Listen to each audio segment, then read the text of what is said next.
కేరళలో స్థానిక సంస్థల ఫలితాలు ఈ రోజు విడుదలయ్యాయి.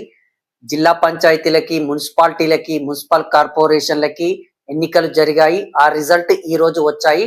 అసలు కేరళలో ఎన్ని జిల్లా పంచాయతీలు ఉన్నాయి, ఎన్ని మున్సిపాలిటీలు ఉన్నాయి, ఎన్ని కార్పొరేషన్లు ఉన్నాయి, ఏ పార్టీ గెలుచుకుందో ఒక్కసారి మనం విశ్లేషణ చేద్దాం.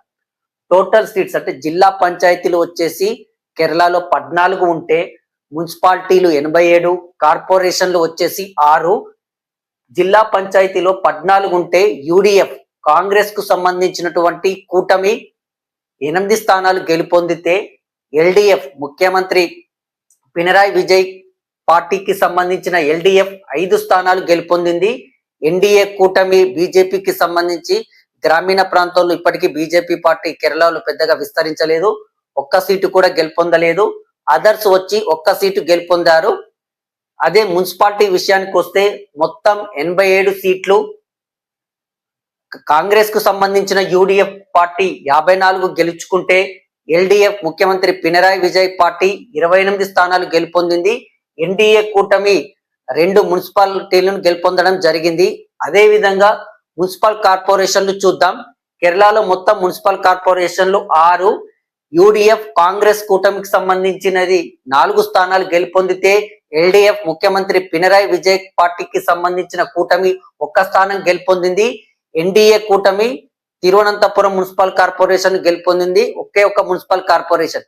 అంటే ఈ మొత్తం ఫలితాలను గనుక మనం పరిశీలిస్తే, జిల్లా పంచాయతీ, మున్సిపాలిటీ, మున్సిపల్ కార్పొరేషన్ ఎన్నికల్లో కాంగ్రెస్ కూటమి యూడిఎఫ్ భారీ సీట్లు గెలుపొందింది. ముఖ్యమంత్రి పినరాయి విజయ్ ఎల్డిఎఫ్ పార్టీ తక్కువ సీట్లు గెలుపొందింది. అంటే భవిష్యత్తులో 2026లో అసెంబ్లీ ఎన్నికలు జరగబోతున్నాయి. ఈ పరిస్థితి చూస్తే ఖచ్చితంగా ఎల్డిఎఫ్ అధికారాన్ని కోల్పోతుంది అని చెప్పడంలో ఎలాంటి సందేహం లేదు.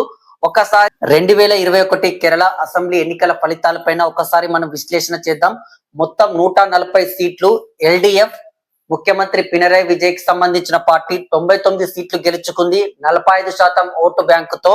యూడిఎఫ్ కాంగ్రెస్ కూటమి 41 సీట్లు గెలుచుకుంది 39% ఓటు బ్యాంకుతో. బీజేపీకి సంబంధించిన ఎన్డీఏ కూటమి 1 సీటు గెలుపొందలేదు, కానీ 12% ఓట్లు వచ్చాయి.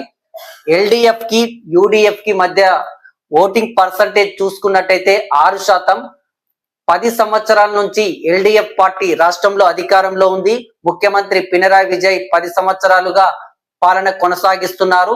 10 సంవత్సరాల పాలన మీద ఖచ్చితంగా ప్రభుత్వ వ్యతిరేకత ఉంటుంది. ఆ వ్యతిరేకత వల్లనే స్థానిక సంస్థల ఎలక్షన్ లో అధికార ఎల్డిఎఫ్ పార్టీ తక్కువ సీట్లు గెలుపొందింది. ప్రతిపక్ష పార్టీ అయిన యూడిఎఫ్ కాంగ్రెస్ పార్టీ గణనీయంగా సీట్లు సాధించింది.